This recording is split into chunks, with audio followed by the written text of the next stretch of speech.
RGC Podcast presents.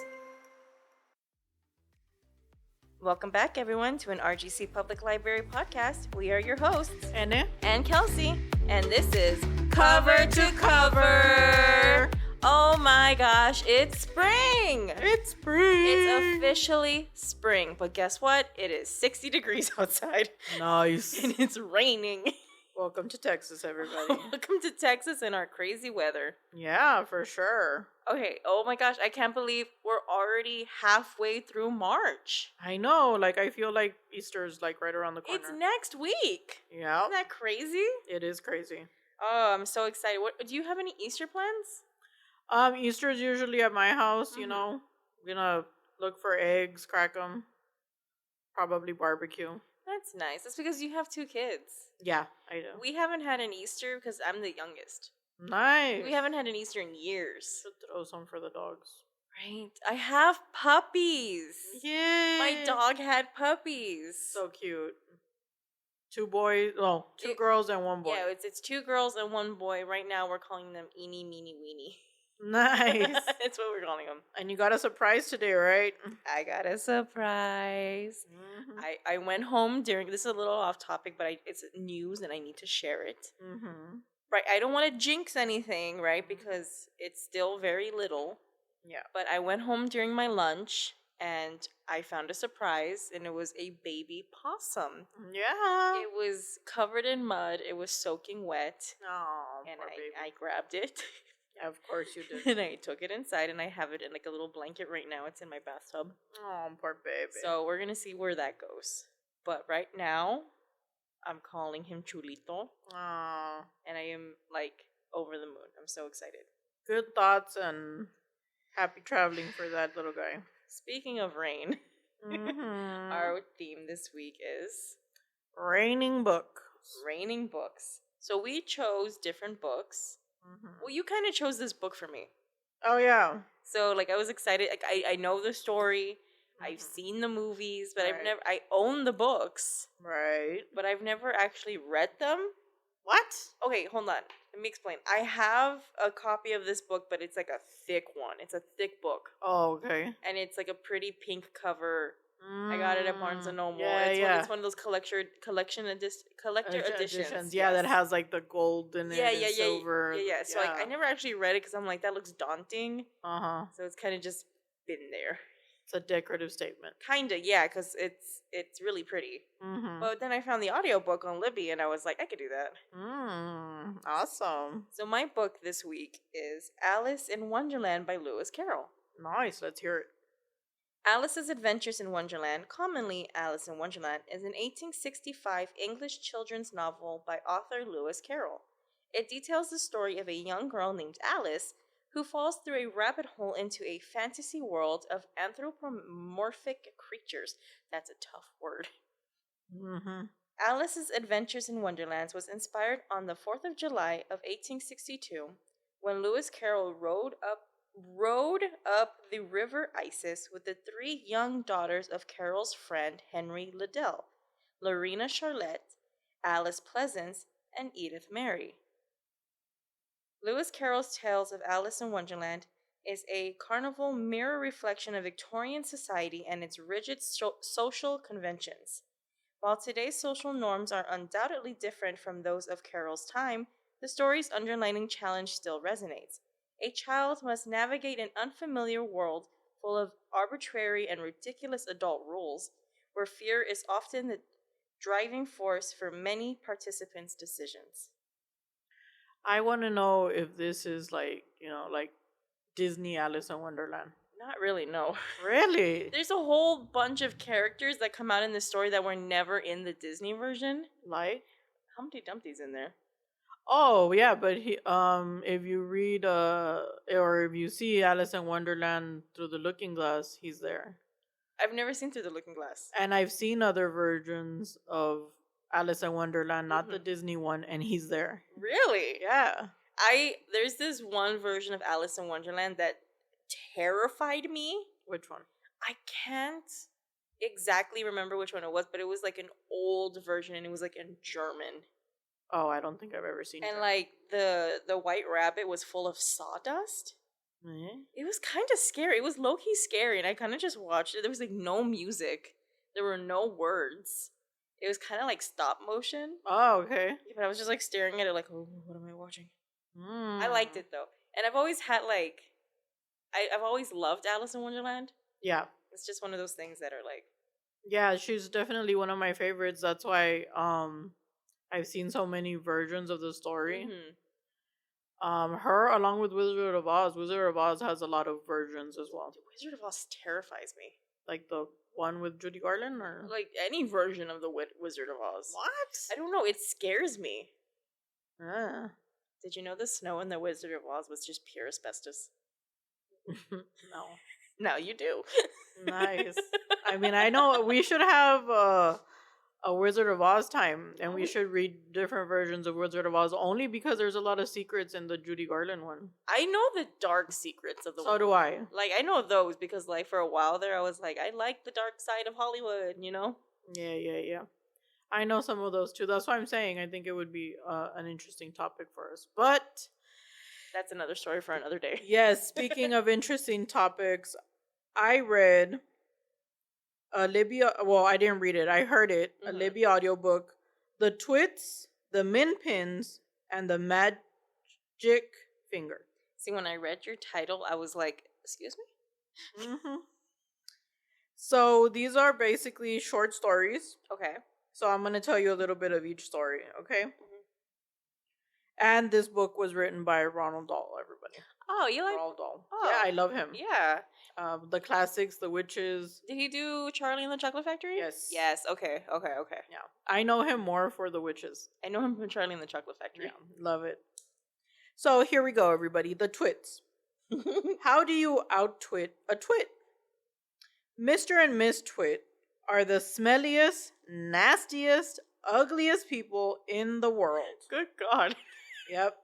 They hate everything except playing mean jokes on each other, catching innocent birds to put in their bird pies, and making their caged monkeys, the Mugglewumps, stand on their heads all day. But the Mugglewumps have had enough. They don't just want out, they want revenge. I don't think I like these people. No. The Min Pins. Little Billy strays into the forest where he meets Min Pins, tiny people who live within the trees. The Min Pins tell Billy about the Gruncher, who preys on them. So Billy embarks on a mission to rid the Min Pins of their foe, once and for all, and sets off on the back of a swan to confront the Gruncher. The Magic Finger. What happens when the hunter becomes the hunted? To the Gregg family, hunting is just plain fun. To the girl who lives next door, it's just plain horrible. She tries to be polite. She tries to talk them out of it, but the Greggs only laugh at her. Then one day, the Greggs go too far, and the little girl turns her magic finger on them. When she's very, very angry, the little girl's magic finger takes over. She really can't control it, and now it's turned the Greggs into birds. Before they know it, the Greggs are living in a nest, and that's just the beginning of their problems. Are they gonna be put in bird pies? Media Type is an audiobook, like I said. It is available on Libby as an audio. And just in case you all are wondering, it did receive an earphone award. Oh. So, I mean, I'm guessing people like listening to it. Are these, I know you said they're short stories, but are they like connected to each other somehow? I don't want to give anything away. Okay, I think like your silence says everything. Yeah. But I mean, these little stories are really good. They do have morals to them, of course. So, Yeah. I mean, this is really a book for all ages, and that's why I liked it. Like most stories nowadays, or like back then especially, would have morals for children that are kind of like, here's a cautionary tale that's like kind of pretty with colors, So you learn your lesson. Yeah. Kind of like Alice in Wonderland también. Yeah, for sure. But I like this one because I feel like anyone can read it and they'd enjoy it. Yeah. I like from 0 to 109, 110, 12, 13, 14, 16, 20, 1,000. Yeah. Dude, you're throwing numbers at me and I just got confused. Yeah, I know. Math. You throw math at me and I panic. Oh my gosh. Okay. So that was interesting. Yeah, for sure. So should we go on to our national days? Yes, I actually want to hear yours only because I am, I am too. Yes, it's always between them and. Okay, let me just let me just go. Let me read this so you can understand. Mm-hmm. So, as a matter of fact, today, which is March 20th, is National Hufflepuff Pride Day. Hufflepuff! Hufflepuff! So, I'm a Hufflepuff. I feel like that is kind of obvious. Yeah. I am. It's always between Hufflepuff and Ravenclaw for me. See, with me, it's between Hufflepuff and Slytherin. I don't know. Everyone tells me like you look like a Gryffindor or a Slytherin, but no, I'm always between Hufflepuff and Ravenclaw. I wouldn't say Gryffindor. I'd say Ravenclaw. Yeah, for me. Yeah, for you. Oh, I think you're more of a Ravenclaw. All right. So Hufflepuff Pride Day is celebrated on March 20th every year. This special day celebrates the Hufflepuff house from the popular Harry Potter series. The house was well known for its gold and black badger insignia, as well as its rooms with yellow hanging walls with fat armchairs. There are 4 main houses in the Harry Potter series: Hufflepuff, Gryffindor, Slytherin, and Ravenclaw. Hufflepuff Pride Day celebrates the house and its members as they were known for their kindness, hard work, and unquestionable loyalty. Oh, you gotta love a Hufflepuff. You know who was a Hufflepuff and I cry about it to this day? Cedric Diggory. Oh, yeah. Poor Cedric. My Robert Pattinson. No. Poor guy. That's what, I mean, What? What? I mean, a sparkly vampire makes sense that he'd be a Hufflepuff. He was not always a sparkly vampire. I know. He was Cedric Diggory. This is the skin of a killer, Bella. I know. As if you could outrun me. Exactly. This weather makes me want to watch Twilight. Oh, yeah. Do you know what? The other day I was actually watching something and I want to visit Forks. Forks, Washington? And can we go? I would like it. The Bella house, the Swan house, is an Airbnb. No. Yes. Wow. Yes. And there's it's a cardboard cutout standee of Robert Pattinson in the corner of the room where Bella slept. Oh, that's kind of creepy. Never mind. Well, speaking of stories, creepiness, and movies, not today, but on March 22nd is James Patterson's birthday. Oh, James Patterson. Yeah. That guy that comes out with 20 books a month. So who is James Patterson, you may think? James Patterson is a prolific author who has written detective stories, thrillers, science fiction, romance, and young adult novels. His first book was published in 1976. Huh? While being a published author, he continued moving up the ranks of the advertising world until 1996, when he decided to leave his life as an executive to focus on writing full-time.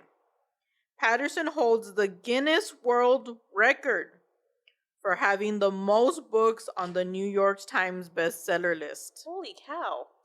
Yes, and just a little fun fact about us as well. We have over 300 of his books, that's counting in shelf, audio, and ebook. How many books does this man have? A lot.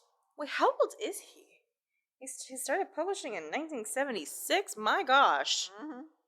I was surprised to find out that he was an advertising exec before. I didn't know that. Neither did I. I know I made a joke at the beginning of this saying that man who published 20 books a month, but I feel like I'm not that far off. You're not. I mean, he's really distinguished, and he's obviously, I mean, his imagination is one for the books, literally. I know I've seen them in like the adult fiction, and then I've seen them in the YA fiction, and then I saw them in juvenile fiction. Yeah. And then I saw them in the graphic novel section. Yeah, he My has quite a gosh. bit. I mean, honestly, he's he's like I said, a very known author. Mm-hmm. And I wish I wish I could pick his brain because imagine.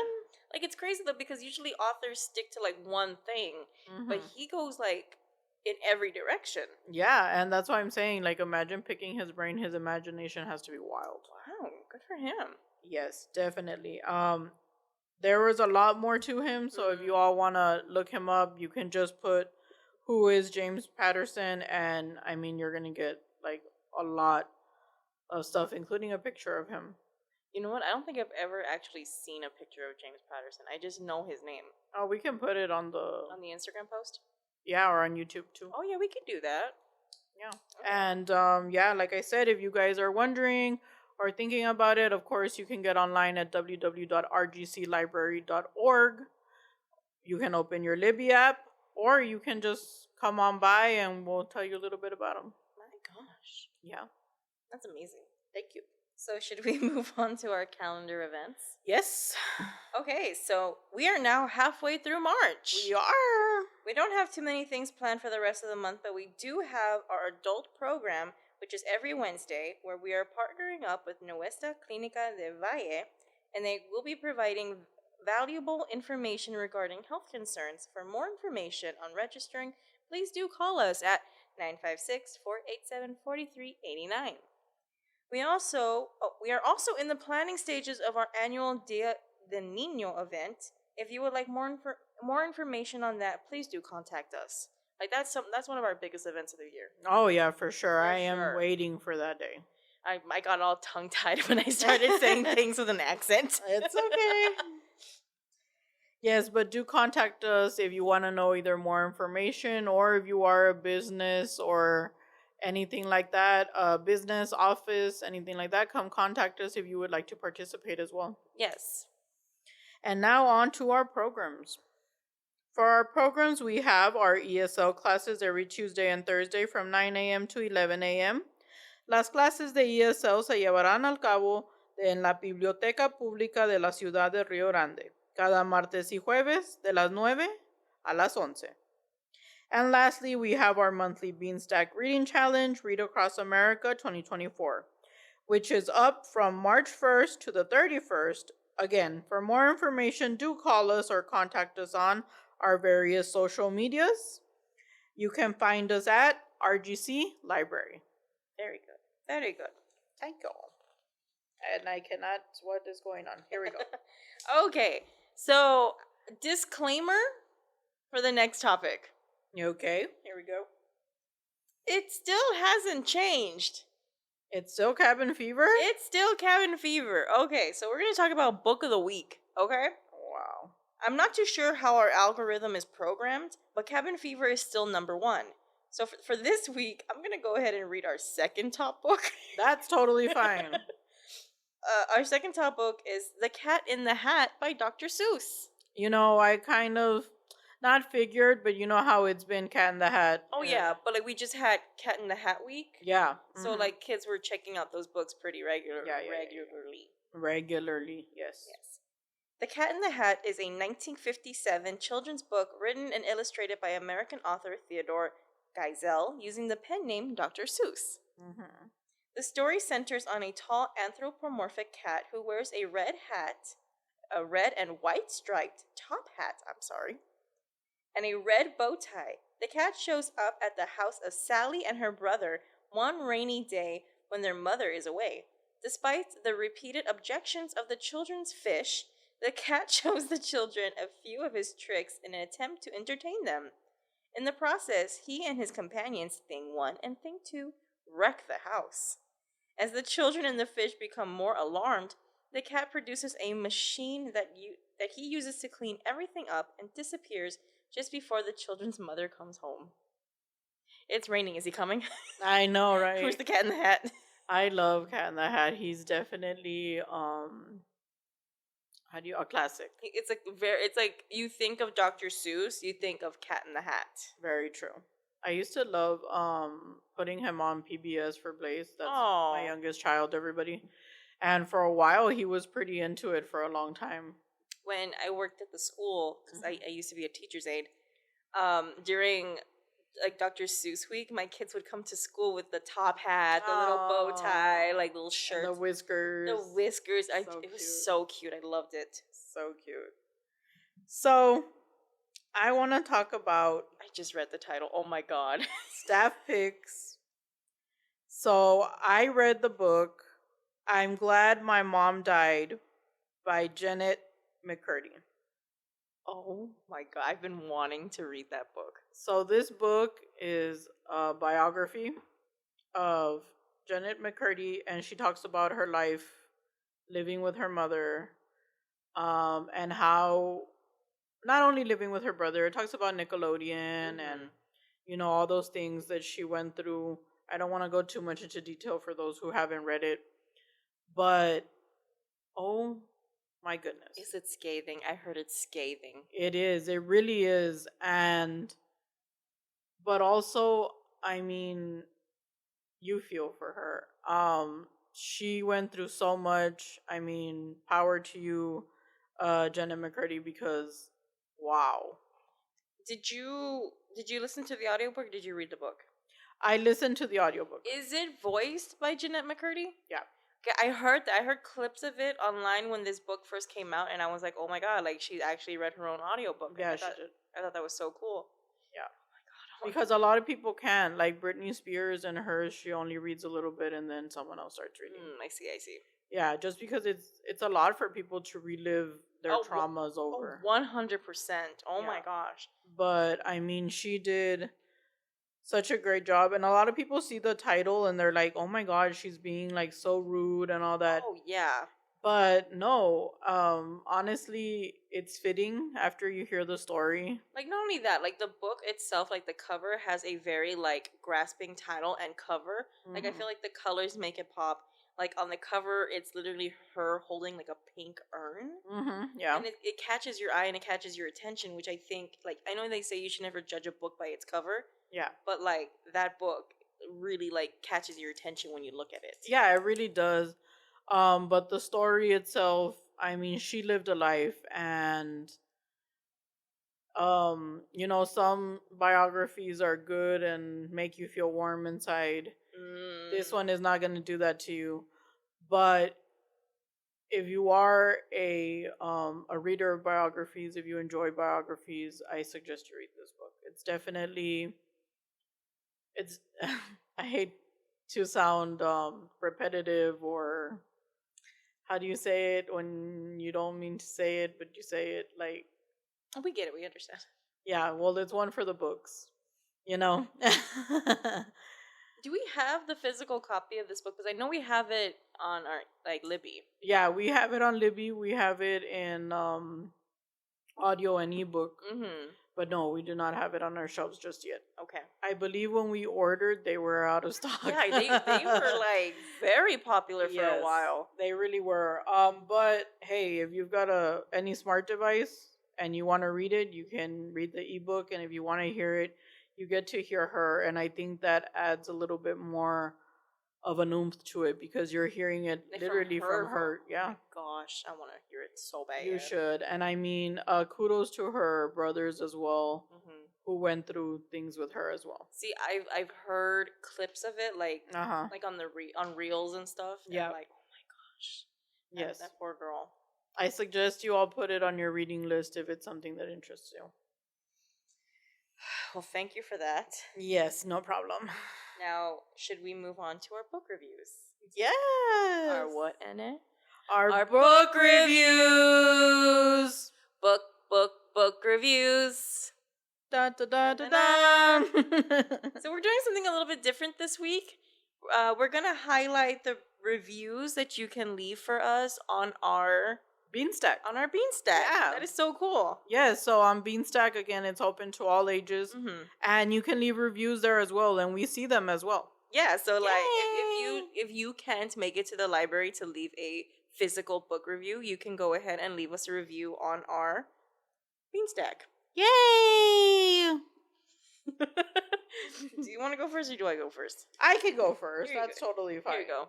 Alrighty, so This one is a book review on Charlotte's Web. I'm already crying. I love Charlotte's Web. It's one of my favorite. By E.B. White. So, this one was written in 2022, but we're still going to read it. So, this is to show you that these stay here for... It's still valid. Yeah. So, it says, I love this book. It's about a little girl that begs her father to save a little pig. She raises it and builds a bond. Her father sells the pig, and Charlotte builds messages in her web to save him. Yeah. I know. Thank you to whoever wrote this. I mean, amazing. And I mean, it's pretty cut and dry. He's literally telling you the story in summary form. And honestly, this is a classic as well. And I suggest that anyone reads it, no matter what age you are. You know that week in like the school, it might be a national thing where it's like the kids, they'll dress up like as a book character. Oh, yeah. Yeah. So when I worked in the school again, even like the teachers did it, and I made like a spider web poncho. Aww. And on it, it said, oh my god, I think I put, what was one of the words that Charlotte wrote? Like, terrific. I wrote terrific. I wrote terrific with like a glittery, puffy paint. Oh. It was real nice spider, like right here. Oh, for crying out loud. Mm-hmm. Give me a second, y'all. Yeah. Technical difficulties. Just a little bit. Just a little bit. On the meantime, let me give you some rhythmic music to listen to. That wasn't very rhythmic. That wasn't rhythmic. I'm so sorry. Let's try again. Nope. Here we go. And... did I already press this one? I don't remember.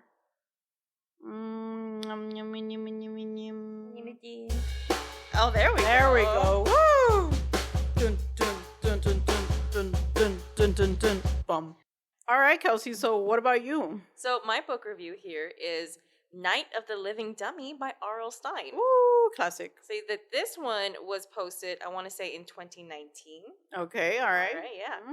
So it says here, this book was scary but fun at the same time. Nice. Slappy the Dummy was a silly character. Nice. Have you ever seen this movie? Yeah. Remember when Goosebumps had like DVDs? Yeah, they also had like a show or something, didn't they? Yeah, they did. That's what it was. The DVDs were like clips of the shows. You would dun dun dun dun dun, and you'd see the dog's eyes glow, right? That dog was so yeah, cute. I remember. Well, if you want to leave us a review, you can go ahead and visit us at the RGC Public Library and leave a physical review, or you can leave it once again on our Beanstack. Yeah, sign up for Beanstack and leave us a review. It's free! It's free! Bum, bum, bum, bum. Well, Anna, you know what time it is. It's 3:44. No. You're so funny. Well, we would like to thank everyone who tuned in to today's episode. We would like to send you off with this quote. Books are the mirrors of the soul by Virginia Woolf. Until next time, this is Cover to Cover, an RGC Public Library podcast. Press the button. Press the button, not that button. No, the woo-woo. No. Oh, not that one. All right. We'll see you guys next time. Bye. This podcast is an initiative of the City of Rio Grande City and the Rio Grande City EDC. If you would like to know more about certain topics pertaining to the municipality or have an idea for an upcoming podcast, email mgomez@rgcedc.com or brubio@cityofrgc.com. RGC Podcast.